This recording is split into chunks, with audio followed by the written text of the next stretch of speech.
आपका अपनी channel VS exam पाठशाला में। आज हम अपने टॉपिक को स्टार्ट करते हैं। आशा करते हैं कि आज मैंने 20 डेज जो भी आपको बेसिक चीजें पढ़ाई हैं आपने देखा होगा और उनकी प्रैक्टिस भी किया होगा।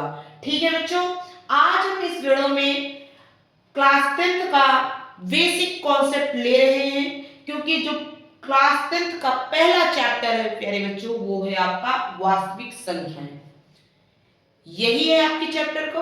अगर यही नेम है आपके चैप्टर का, आप जिस भी स्कूल में पढ़ रहे हैं तो आप कमेंट बॉक्स में करिए कि यस मैम यही है हमारा पहला चैप्टर। ठीक है, उसमें हम सबसे पहले चैप्टर को स्टार्ट करें इसके लिए सबसे पहले हमें कुछ बेसिक चीजें आपको पता होना चाहिए। कुछ बच्चे हैं जो क्लास 9th में पढ़ करके आए होंगे, उन बातों को उन चीजों को सीख के आए होंगे।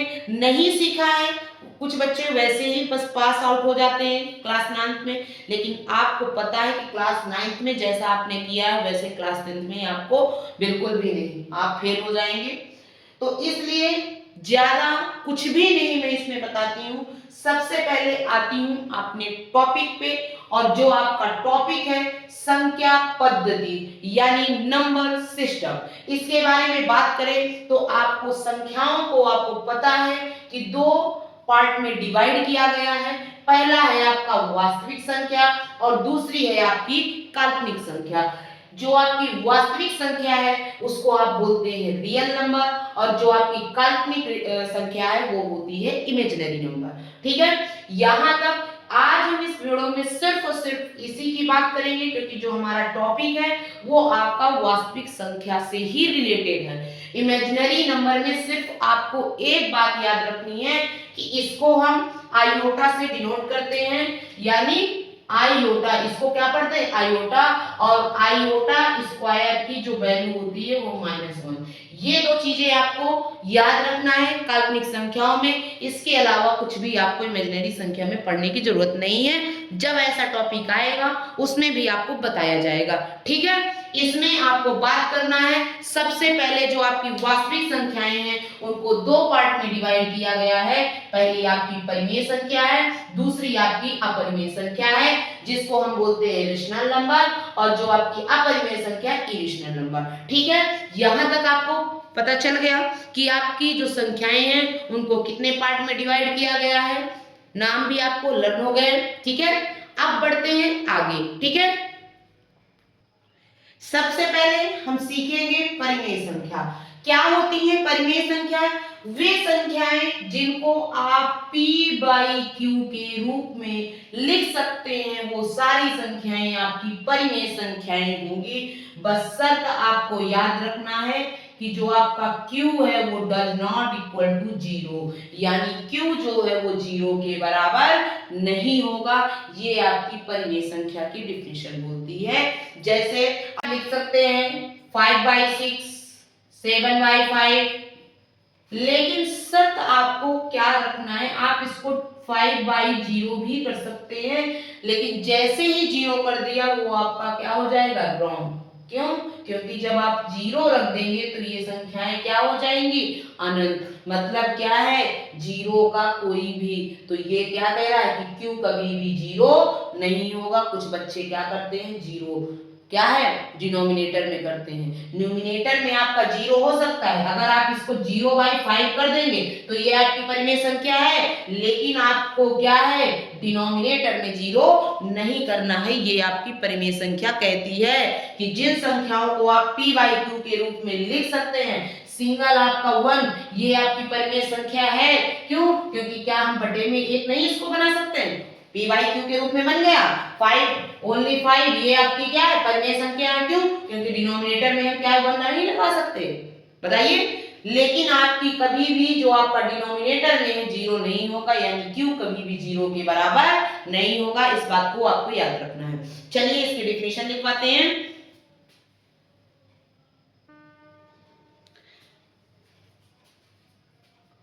डेफिनेशन आप लिख लिए होंगे जो मैंने आपको बोला है, नहीं लिखा है तो मैंने यहाँ पे आपको लिख दिया है कि वे संख्याएं जो p बाई क्यू के रूप में लिख सकते हैं, जहां पर q does not equal to 0, वो सभी संख्याएं क्या कहलाएंगी? परिमेय संख्या। एग्जाम्पल 5/6, 7/8, 3/11, 5, 3/5। 5 भी क्यों? क्योंकि बटे में हम 1 लगा सकते हैं, ठीक है। फिर आता है आपका अपरिमेय संख्या। वे संख्याएं जिन्हें p बाई क्यू के रूप में नहीं लिख सकते हैं, वो सारी संख्याएं आपकी क्या कहलाएंगी? अपरिमेय संख्याएं। यानी दुनिया में कोई भी आपकी संख्या है रूट के अंदर लिखी हुई है तो वो आपकी क्या कहलाएगी? अपरिमेय संख्या। और कभी भी अगर ऋणात्मक लगा है तो वो भी आपकी अपरिमेय संख्या, जो कि क्या है? काल्पनिक रेखा यानी इमेजिनरी आपकी क्या हो जाएगी? नंबर्स बन जाएंगे, ठीक है। तो ये भी आपकी अपरिमेय संख्या का ही पार्ट है। अब आपको कुछ पॉइंट्स जो मैं आपको बोल रही हूँ उसको नोट डाल के आपको नोट करना है कि जो आपकी क्या है, कभी भी जो ऋणात्मक संख्याएं हैं वो प्यारे बच्चों अगर पूर्ण वर्ग, यहां पर जो ऋणात्मक संख्या है रूट में है तो ये आपका क्या है? अपरिमेय संख्या। लेकिन वही ऋणात्मक नंबर जो आपका इसमें आ जाएगा तो वो आपकी क्या हो जाएगी? परिमेय संख्या हो सकती है। क्या हो सकती है? परिमेय संख्या हो सकती है, ठीक है। जैसे आप माइनस का 5/6 कर देंगे, ठीक है।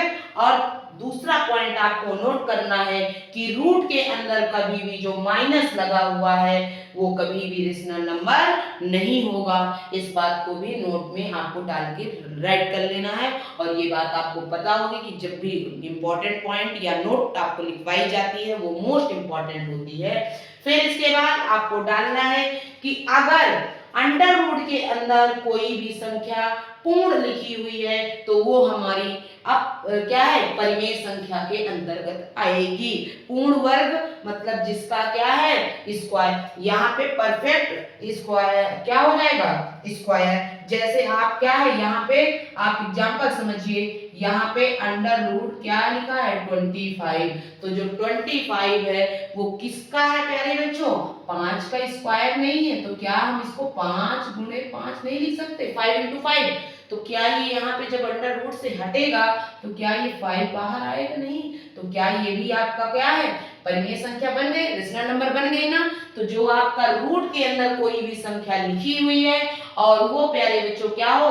परफेक्ट स्क्वायर हो यानी पूर्ण वर्ग हो, वो संख्या भी आपकी क्या कहलाएगी? परिमेय संख्या। लेकिन अगर ये अंडर रूट के अंदर ये लिख गया 19, 19 तो ये आपकी अपरिमेय संख्या, क्योंकि 19 किसी भी संख्या का पूर्ण वर्ग नहीं है, ठीक है।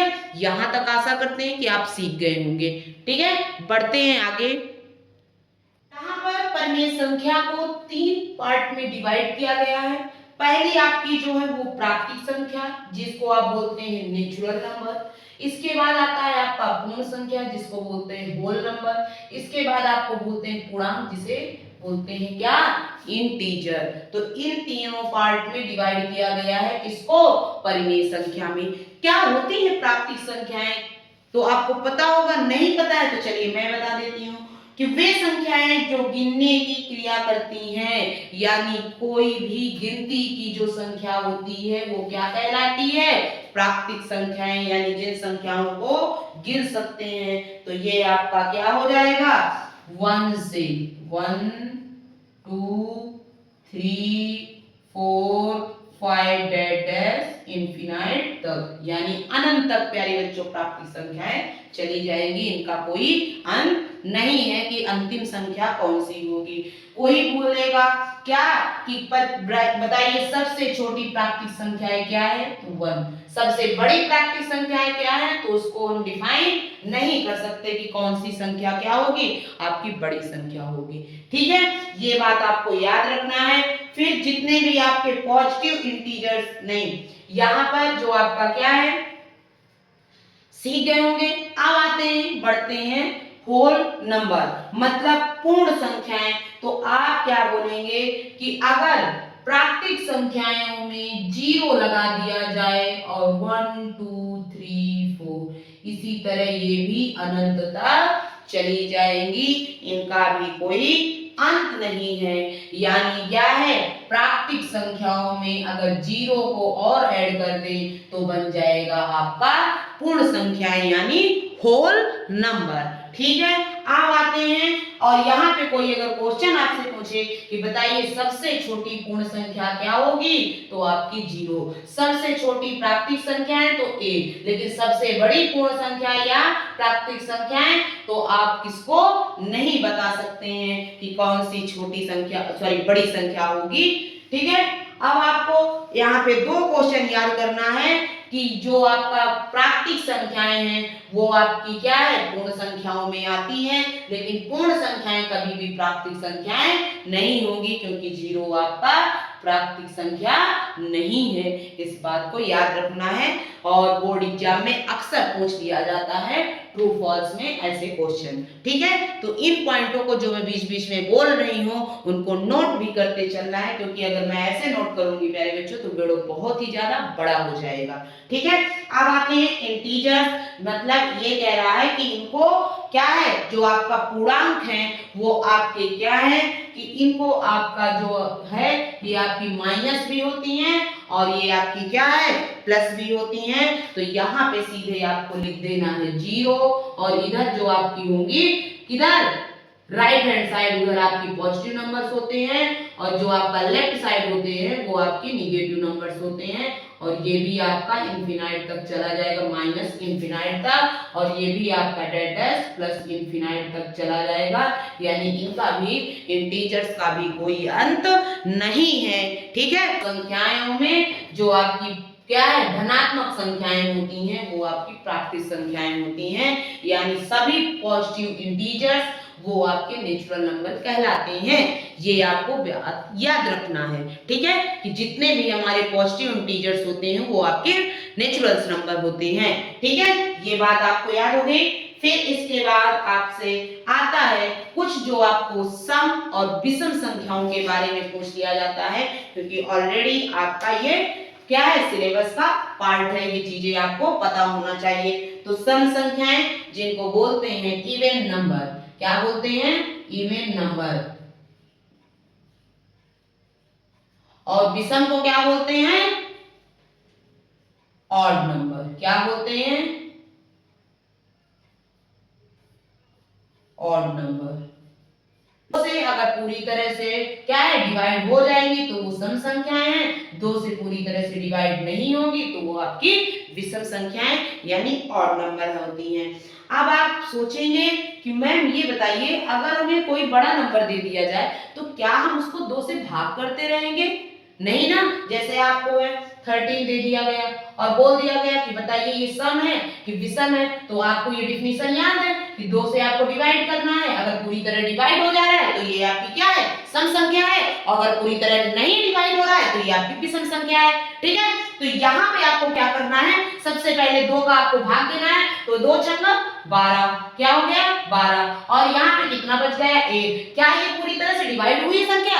नहीं हुई ना, तो इसका मतलब क्या हो जाएगी, विषम संख्या। क्या हो जाएगी, विषम संख्या। ठीक है, इसके बाद आपको याद रखना है, आपको एक डिफिनीशन और याद करना है इवन और ऑड की। क्या याद करना है, वो आपको इंपॉर्टेंट पॉइंट डाल के लिखना है कि आपका क्या है, लास्ट अंक कोई भी नंबर, दुनिया का कोई भी नंबर प्यारे बच्चों, चाहे आप कॉम्पिटिटिव एग्जाम का कोई भी क्वेश्चन इवन और ऑड का उठा लीजिए, इस लाइन से आप उसे पूरी तरह से सही करके जा सकते हैं।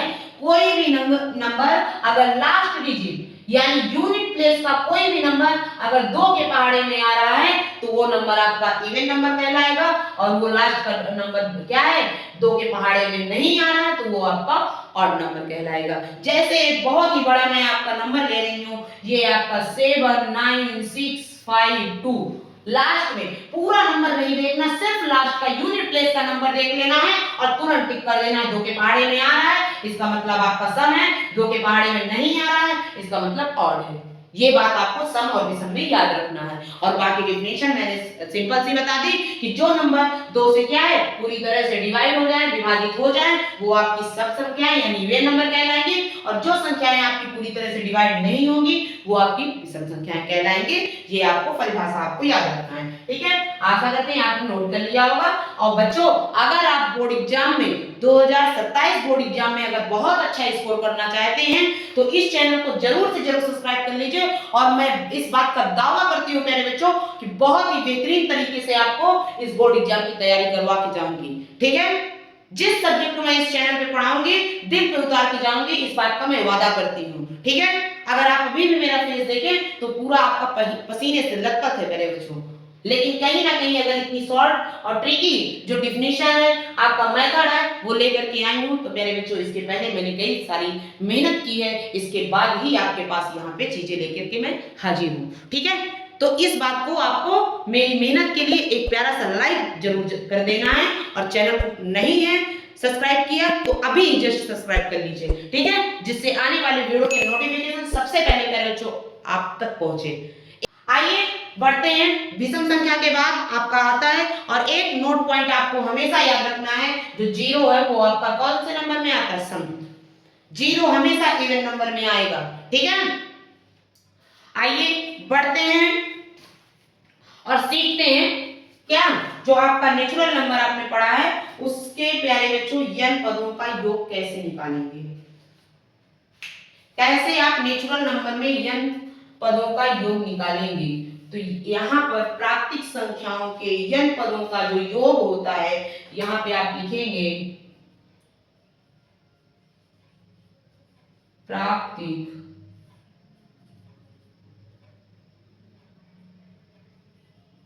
संख्याओं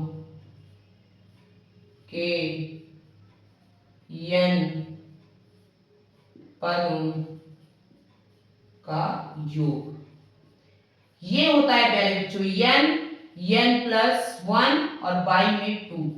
कोई भी प्राकृतिक संख्याएं आप ले लीजिए, कॉम्पिटेटिव एग्जाम में भी पूछा जाता है कि बताइए 1 से 100 तक की जो प्राकृतिक संख्याएं उनके पदों का योग कितना होगा। तो क्या है वहां पे आप 1 2 3 जैसे अभी पूछा गया बताइए 5 प्राकृतिक संख्याओं का क्या करना है, आपका योग बताना है। तो आप बोलेंगे क्वेश्चन आपका है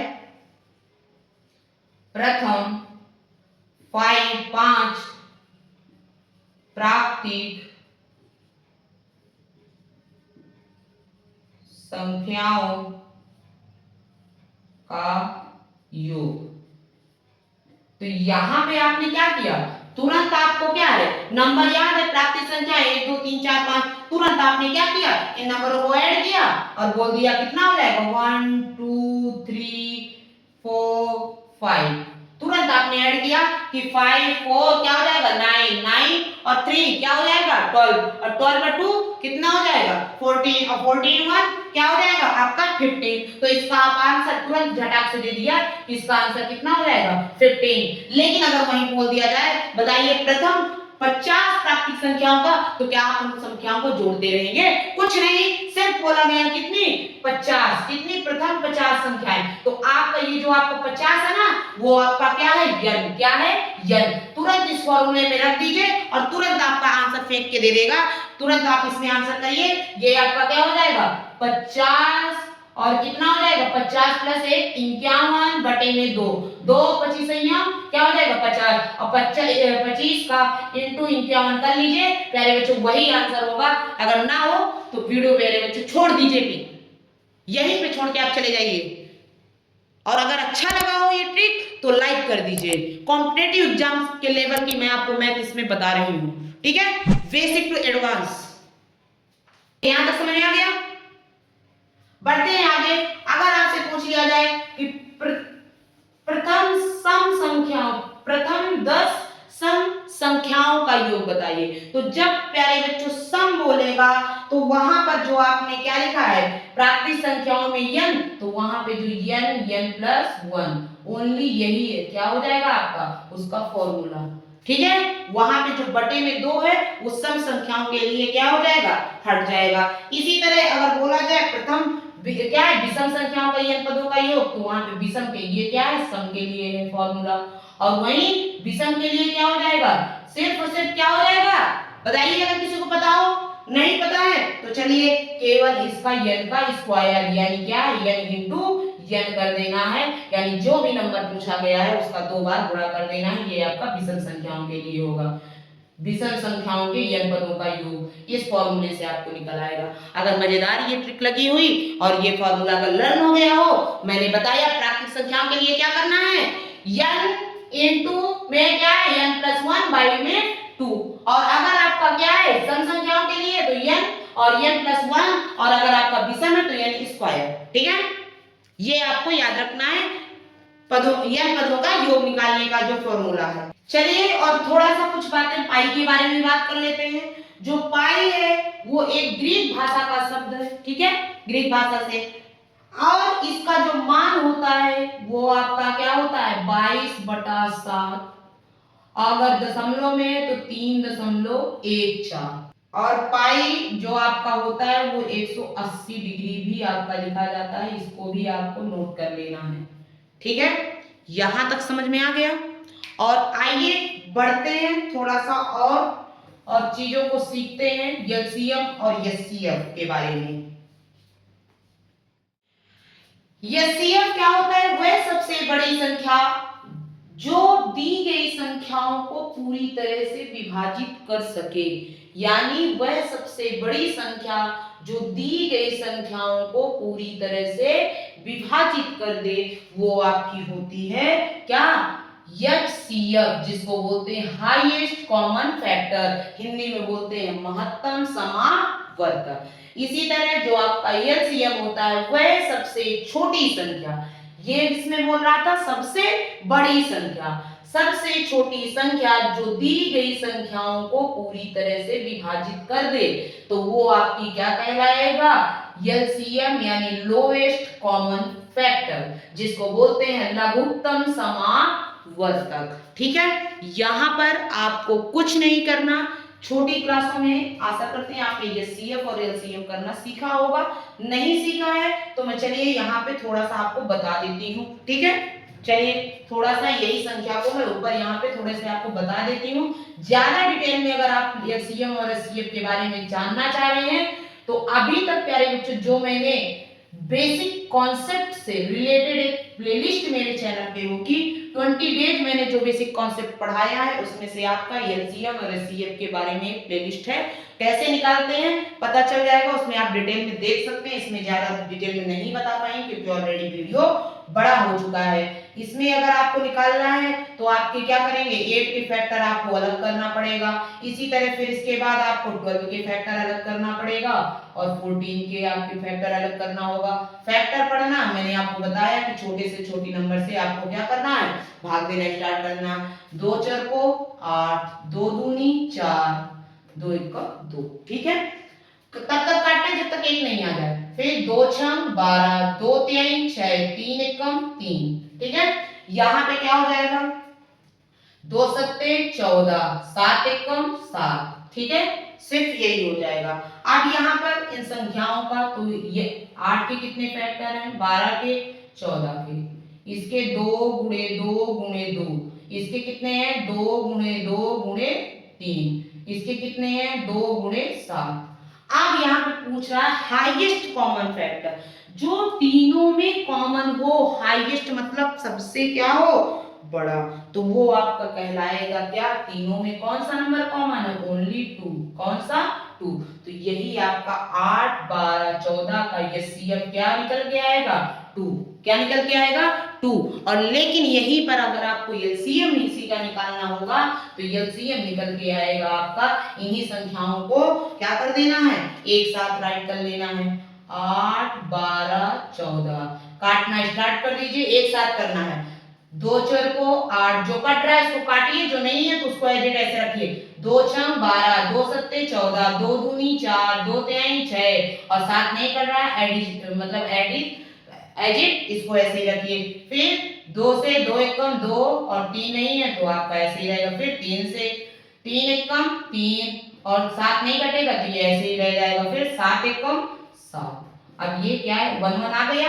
अब यही आपको क्या है फैक्टरों का गुणा कर देना है, 2 दूनी 4 दूनी 8, 8 3 24, 24 सत्ते 168, तो प्यारे बच्चों, वीडियो पसंद आया हो तो एक प्यारा सा लाइक करिए, चैनल पर पहली बार हो चैनल को सब्सक्राइब कर लीजिए और साथ ही साथ बेल आइकन को भी प्रेस करिए जिससे आने वाले वीडियो की नोटिफिकेशन सबसे पहले आप तक पहुंचे। और जैसा कि आप लोग देख पा रहे हैं, अभी कितना बज रहा है, 12:02 है प्यारे बच्चों, देख रहे हैं आप। और हालात आप लोग देख रहे हैं, ज्यादा मैं कुछ आप लोगों से नहीं बोलूंगी, बस आपको एक मेरा सपोर्ट करना है, ज्यादा से ज्यादा इस वीडियो को शेयर करना है और हो सके तो एक कमेंट करिएगा कि कैसा लगा ये वीडियो आपको। अगर हेल्पफुल लगा हो तो लाइक करिएगा और चैनल को सब्सक्राइब कर लीजिए जैसा मैंने आपसे कहा है, जिससे आने वाली जो वीडियो है नोटिफिकेशन सबसे पहले आप तक पहुंचे। उसके लिए आपको बेल आइकन भी प्रेस करना पड़ेगा। ठीक है, मिलते हैं कल अपने टॉपिक के साथ। क्यों? क्योंकि मैंने आपसे वादा किया था कि 20 डेज में आपको बेसिक कॉन्सेप्ट पढ़ाऊंगी। इसके बाद तो आज मैं प्यारे बच्चों जो आपका 22 अप्रैल है यानी 22 अप्रैल से मैं आपको बहुत ही आसान भाषा में बोर्ड एग्जाम की तैयारी करवाने वाली हूं। तो वीडियो को लाइक करिए। ठीक है, मिलते हैं कल।